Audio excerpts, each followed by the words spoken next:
Hello and welcome to Startup Street. I'm Shruti Mishra. These are the top headlines from the startup space. Microsoft backs SaaS startup Builder AI to create AI-powered solutions that will empower businesses to develop applications and become digitally native without requiring any technical expertise. US-based investment management firm Vanguard Group has slashed the value of Ola by around 35% to $4.8 billion from $7.4 billion as per reports. This is the third valuation markdown of Ola by the same investor. Retail giant Walmart reiterates its commitment to the India story as the retailer's top brass meet with Indian vendor partners and suppliers. CEO Doug McMillan says the firm is on track to export goods worth $10 billion per year from India starting 2027. Government to examine Meta-owned messaging platform WhatsApp's alleged breach of privacy, says BT's Rajiv Chandrasekhar. His comment comes after a user complained of WhatsApp accessing his microphone while he was sleeping. This is an unacceptable breach in violation of privacy, Chandrasekhar tweeted. Twitter to soon add new features, including adding calls and encrypted messaging coming to the platform. CEO Musk said a version of encrypted direct messages will be available on Twitter starting Wednesday, but did not say if calls will be encrypted. Fintech platform Groya is planning to move its domicile from the US to India as per reports. The move comes a day after Razorpay kicked off its reverse flipping process. Recently, PhonePe shifted its domicile from Singapore to India. Well, those are the headlines we've been tracking for you this evening. To the top story today, the central government will investigate WhatsApp's alleged breach of user privacy. That's the word coming in from Minister of State for IT, Rajiv Chandrasekhar. This after a user complained that the messaging app was using his microphone in the background and while he was asleep. The user is an engineering director at Twitter who tweeted asking what's going on. Elon Musk also replied to his tweet saying WhatsApp cannot be trusted. Shilpa Ranipeta joins in with more. Shilpa, take us through the government's move and WhatsApp's response. Well, it's not just Musk. A lot of users seem to be worried that WhatsApp is listening to their conversations. Now, after, like you pointed out, this Twitter engineer pointed out that WhatsApp was using his microphone in the background, the government has also taken notice. Rajiv Chandrasekhar, the Minister of State for Electronics and IT, has said that the government will examine this and will act should there be any violation of privacy. Now, WhatsApp, however, has said that it's not an issue on their end. They've attributed it to a bug on Android that misattributes the information in a privacy dashboard, meaning it's probably Android that is misunderstanding the need for the microphone to be on. And WhatsApp has said that it has asked Google to investigate and remediate this. Now, to allay user concerns, WhatsApp has said that users have full control over their microphone settings, and once they grant permission, WhatsApp only accesses the mic during calls, when you're recording a voice note or when you're recording a video, and even then this entire communication is end-to-end encrypted, so WhatsApp says that it won't be able to listen to any of that. Now, Google also, while has not said anything officially to one of the news reports, it has said that it is looking into the issue. So as of now, we don't know for sure, but WhatsApp says that it is a bug. We have to wait and see how the whole thing pans out and how whatever bug this is resolved. Back to you. All right, Shilpa, thank you for those details. Appreciate you joining us. Moving on, B2B manufacturing and supply chain technology platforms, Groya has closed 2023 with an annualized revenue run rate of 1,600 crore rupees. The company has also achieved profitability on an EBITDA basis, a big accomplishment for the company given it is in its first full financial year of operations and one that has been challenging for businesses due to weakening macroeconomic conditions. To talk about the future roadmap at Groya, joining me now is its co-founder and CEO, Subin Mitra. Subin, welcome to Startup Street. Like I just mentioned, you've turned profitable. You've witnessed 7x growth over the past year. What has led to this growth? And if you could also talk about your offerings and your USP. Yeah, thank you so much for having me, Shruti.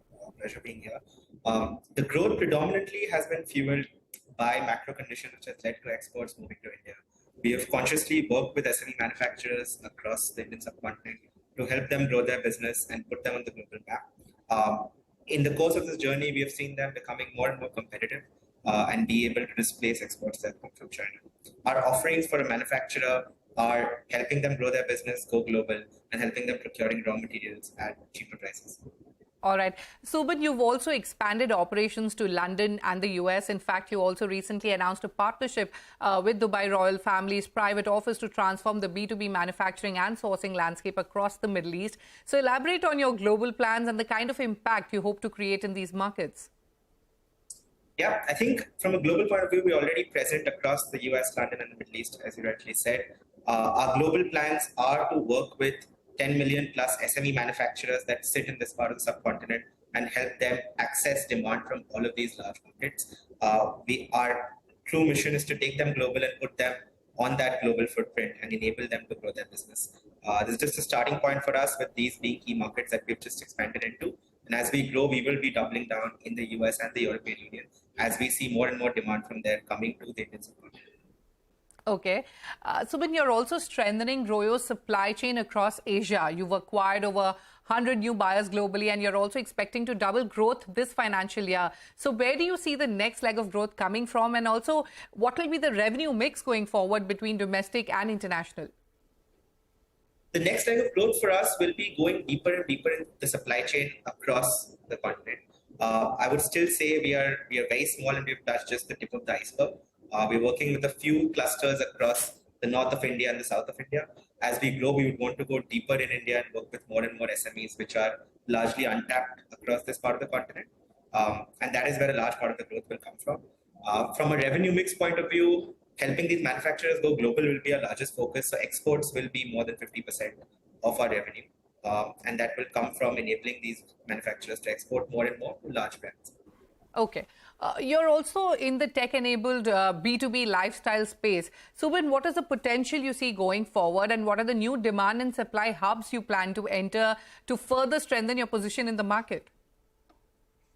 The potential where we sit is massive, and we see it every day. 9 out of 10 brands we speak to are looking for a supply chain out of China, are looking to diversify their sourcing from that part of the world. This presents a massive opportunity for not just us, but anyone in this industry in this part of the subcontinent. We will be looking to unlock ancillary supply hubs in Vietnam and Indonesia as well, and essentially become the largest globally aggregated supply chain outside of China, and be able to offer a single-stop supply chain solution for any buyer across any part of the world that wants to procure lifestyle goods from this part of the continent. Okay, Subin, I would like our audience to understand the kind of work you do and the kind of efficiency Groya brings in. So if you could share some use cases as to, how your clients benefit by having Groya on board. Yeah, absolutely. I think being able to create that impact on the ground for our factories is really what keeps us going. So for any manufacturer that works with us, on an average, they see their revenue go up by 25 to 30% within just 6 months of them coming on the platform. Okay. We monitor and closely watch our factory P&Ls more than we do our own P&L. And we truly believe as long as the factories make money, we will make money. And to that extent, their net take-home improves by 8 to 10% as well. And that's really what keeps us going. We've worked with 350 factories in the course of the last 18 to 20 months. And on an average, that's led to about 10,000 more jobs being created, as those factories have had to hire more workers, more artisans to cater to the incremental revenue we've got in. Okay, you spoke about the kind of efficiency you bring in and the kind of increase in money that you help your clients get. Tell me, what is the revenue model that you've devised for yourself? How are you making money? Yeah, so the revenue model for us has always been very lean. We take a small share of the incremental revenue that we bring to our manufacturers. Of course, the main element here is to ensure that they do end up taking more profits. But a small cut of that is what comes to us. Core element for us here has been being very, very frugal and being very lean. And that's what's enabled us to get to profitability the fastest in the B2B ecosystem by just having a very lean and clean P&L.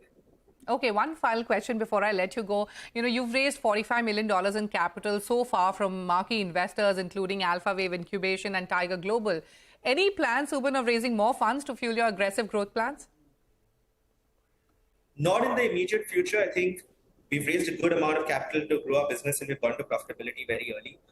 If at all we do look at a fundraise, it will be to bring in an investor who is very strategic and can really help us achieve our vision of becoming the largest global supply chain. But not in the immediate future. Okay, so not in the immediate future. Subin, I'll have to wrap up this conversation, but many thanks for joining us today on Startup Street, and wish you the very best for all your growth plans. Thank you so much for having me, Shruti. With that, it's time for us to take a short break. But coming up, Kazam, a device-agnostic electric mobility software platform, has raised $3.6 million. We put the company's founder on the hot seat to find out their future growth plans. Stay tuned.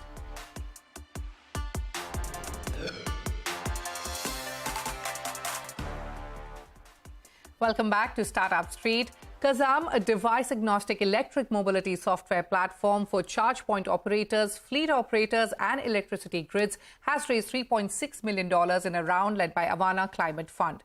The company aims to build a one-stop e-mobility software platform, digitizing the entire value chain from managing energy from grid to fueling an EV to managing a fleet. To elaborate on this, joining me now is Kazam's co-founder and CEO, Akshay Shekhar. Akshay, welcome to Startup Street. Now, Kazam aims to become a one-stop e-mobility software platform, digitizing the entire value chain, like I mentioned, from buying of electricity to fueling an EV to usage of EV. So take me through your offerings and the pain point that you're solving. Thanks, Shruti, for having me here today. So Kazam's vision actually is to be the data intelligence platform. So, today when we are just getting started off with EV, there is no data available in the market. And we have just taken the first step of digitizing these assets in the value chain, which is the fueling infrastructure and the vehicle in itself. And that has been our first 2 years growth story, right? The next phase typically for us is to allow the captured data to everyone in the value chain so that they can make different use cases. You can really think of us like how, an e-mobility gateway, like how you have payment gateways which allow everything to happen right from smaller players to the largest player in the ecosystem. Okay. So Kazam enables EV charging and swapping operators to control, manage and analyze their fueling assets. Also, with the new expansion of the platform, Akshay, operators can generate revenue demand via Kazam's collaboration with multiple Tier 1 EV OEMs. Can you elaborate on this? Sure. So I think the first phase, our first principle said that, fleets are the ones who will adopt to EV, especially the two-wheelers and the three-wheeler space had achieved the total cost of ownership. And this allowed us to get a lot of these vehicles onboarded onto our platform. The second thing that actually worked on our favor is, being an enterprise software company, it allowed us to create this word of mouth. And today we work with the top 3 largest two-wheeler manufacturers, and we're there inside their app, which allows us to actually divert these drivers to charge point operators. On the flip side, we have almost 25 to 30 odd charge point operators ranging from the largest oil and gas company in the country, and we can push these demand to them. And we make a small cut in between, essentially to allow driving utilization. The whole idea, again, for Kazam is to ride on the data intelligence that we are collecting from the market. And this demand generation will really help them help bring confidence in the market in terms of the utilization and profitability for these charge point operators. Okay. You currently have over 7,000 charging points under management, and you also manage 150,000 kilowatt hour of electricity per month with 10% of contribution by international clients in the US, Europe and Asia Pacific. So Akshay, take me through the current business growth and revenue numbers. Sure. So, I think last year when we started off, we were at, 10 megawatt of, 10 megawatt hour of charging that used to happen on our platform. And this has grown to almost like 15x in the last 1 year. And that's our growth journey. So it almost went to 150,000 kilowatt hour, which is 150 megawatt hour. And we also saw the number of charging stations and drivers grow almost 5x in the last 12 months. And, a lot of our software requirements started coming inbound internationally. And that's when we started really thinking that we should just really focusing and limiting ourselves when this whole software stack can be expanded globally. So with this new fund also, the whole idea is to expand the software base outside of India and create a go-to-market strategy for us in that space. Okay, let's talk about the sector, Akshay. The global EV charging infrastructure market is expected to be $27.7 billion by 2025. So how do you plan to capitalize on the growing demand for EVs, and what kind of partnerships, both with the government and the private stations, have you built so far? Sure. So, as I said, the first principle said, get hold of the fleet guys, because they are actually driving utilization, right? So we got hold of the largest, organized segment in the third-party logistics players. We have very large, e-commerce players that work with us, the top 3 who work with us, and we help them digitize that whole charging infrastructure piece for them. This led to a network effect, essentially. And that allowed players like the utility companies in the Delhi city, the three utility companies of Tata Power, BSES, Rajdhani, and Yamuna, they work with us and to get data for the whole city and also enable each consumer of electricity to own a charging station today. The other thing that actually worked in our favor is this network effect got pushed to the vehicle manufacturers. And today, I think we're in a very good position because, in fintech, the bank is always in the center. And if you have the bank working with you, then you can really take this to the next level. And when you have vehicle OEMs, and specifically the tier 1 vehicle OEMs working with you, then your growth story has actually started off. Okay. Because you can bundle and you can reach to the last touch point because they already have the distribution network available with them. Sure. Akshay, let's quickly talk about your recent fundraise of $3.6 million. You plan to use the funds to invest in technology and product teams. So if you could elaborate on these plans, what new offerings are there in the pipeline, and are you looking to hire across geographies? Sure. So, the first phase, for any platform like ours, there is a supply side and there is a demand side, right? In the last 2 years, what we did was we only digitized the supply side, which is the charging infrastructure and the vehicles, and we got them onto the platform. The next phase for us is to, use this collected data that we have and give it in the value system. So we are now going to, come up with our grid management software, which can be used by utility companies so that they can start, doing load balancing, dynamic load balancing across the day. They can also do time of day scheduling for not ensuring that they don't have to put new power plants on the in the near future. The other offering that we want to do is we want to get into the carbon accounting platform. So because we are already knowing what kind of electricity and which vehicle is getting charged, it becomes very easy for us to expand these APIs and allow carbon trading platforms to use this on the background. So these are the two major focus areas that we want to put in the next 12 to 18 months in building out these products and ensuring that whatever we've done on the supply side can now switch over to the demand side, and we're ready for it. The other small part in terms of hiring, right? We're very concentrated in terms of tech. We're very concentrated in the Bangalore region. But yes, the sales and marketing team is where we have expanded. We currently operate in Pune and Delhi, and we look to get into other geographies in India. Obviously, the international market will remain remote because sales can happen majorly around remotely from here in India. All right. Akshay, we'll have to wrap up our conversation, but many thanks for joining us on Startup Street and wish you the very best in your whole aim to democratize access to EV. Once again, many thanks for joining us today. Thank you, Shruti. Bye-bye. Early stage VC fund 314 Capital has raised $200 million or about 1,600 crores for its fourth fund, which will continue its early stage venture capital strategy. The fund was oversubscribed in 2.5 months and 90% of the fund is raised from institutional investors. Now, this is the sixth fund raised by 314 Capital, and it also marks its debut at GIFT IFSC and its first offshore vehicle. So joining me now to talk about the firm's investment strategy and a whole lot more is its founding partner and chief investment officer, Pranav Pai. Pranav, thank you very much for your time here on CNBC-TV18 and welcome to Startup Street. If you could start by telling us about this fourth fund that you've closed. Was it challenging raising this amount of money in the current environment? And, it's interesting you say that the fund was oversubscribed to about 250 million. Why did you decide to limit the size, and were you worried it could remain under-deployed? Yeah, thanks, Ritu. Great to be here. I think definitely challenging, given what you're seeing, of course, in the headlines. It's a challenging time for the markets almost across the world. But what we're seeing now is very clearly three trends in the private markets. One, if you're an investor, a VC fund that has consistent performance over 7, 8, 10, maybe decades as well, that's very important to LPs. That's very important to global allocators. And the fact that you are able to maintain discipline through tough times and good times is now being evaluated much more closely. So I believe we've been able to demonstrate a lot of that. I'm also, of course, happy to say India is in a very different mood compared to the rest of the world. There's much more optimism in India. There's a turning optimism about India and the rest of the world. That's also obviously helped in showing the asset class in a different light, but definitely challenging. And the one reason why we had to say no to more capital is because the same thing I explained before, that discipline, that performance, that's what's helped us stay ahead of the pack. That's what has helped us differentiate. So unfortunately, we had to say no to more capital to keep disciplined on our fund size and our strategy. All right, Pranav. So in this disciplined investment strategy that you have, you've already had the first close in March itself, and there are about 5 deals which are in the pipeline, approved or invested in. If you could tell us about these, and in total, how many companies will you invest in through this fund, and what is the average check size looking like?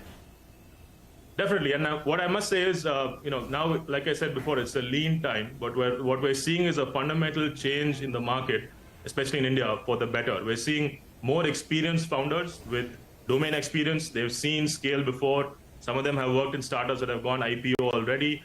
They've hired teams in the hundreds many times. So we're seeing now founders with much more experience and therefore much more respect and frugality in their mind when it comes to raising capital. So with the new fund, I'm happy to say we don't need to dilute our discipline in the early stage. We'll focus on investing in 30 to 35 companies. We typically invest anywhere between $500,000 to $5 million, so roughly 3 to 4 crores to 25, 30 crores. And of course, we are hoping that we will continue to invest in all of our sectors of interest: consumer internet, SaaS, fintech, enterprise automation, and newer areas like digital health and climate tech. Pranav, there's also a lot of dry powder among VCs who are adopting this risk-averse approach. And you're one of the Indian funds that has announced this fund close. We had several others as well this week, in the last 2 weeks alone.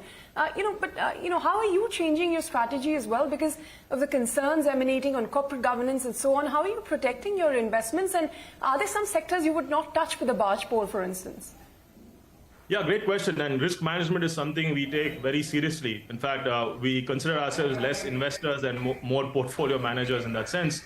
We have to work very closely with our founding teams in helping them build great businesses year after year after year. And of course, since we're 8-year, 9-year, 10-year products as a VC fund, unfortunately, with such a large time frame, we have to assume we'll have, maybe hopefully, if we're lucky, a couple of good years. But of course, on the downside, some recessions and corrections as well. So the job description for us as VCs is to build a consistently compounding asset, and hopefully many of them over time. And therefore, working with the founding teams, working with them post-investment on finance, on regulation, on filings, on of course, recruitment, and hopefully a couple of IPOs over that time frame. That's unfortunately now a given in our industry. So a lot of work post-investment, and therefore a lot of work on avoiding certain markets that don't give us large outcomes within that 10-year time frame. So we're not investing, unfortunately, in some areas like crypto. We're not investing a lot of the consumer internet models that are no longer viable given new realities. So yes, we will be consistently excluding some areas, but I'm happy to say many more interesting companies to build. Well, if you could give us a sense of what kind of average returns 314 has generated for investors previously, and also what's the pipeline in terms of exits? Are they getting delayed because of the current environment, or do you have something in the pipeline, say, for this year? Yeah, I'm happy to share. Again, we think in these decadal time frames. So one good year, one bad year, hopefully some acceleration, some deceleration. But over that time frame, we've been fairly consistent so far. We finished almost 17 to 18 exits. We have almost half a dozen in process as we speak. We finished our first IPO last year with traction going live on the market. Fantastic experience. We hope at least 3 or 4 more of our companies who are on the IPO planning path will start showing seriousness towards that process from next year. So definitely a lot of exit planning is live in 314 as we speak. But in spite of market sentiments, I must say, M&As are happening quietly, follow-on rounds are happening quietly. We're seeing significant interest in secondary exits when we need to.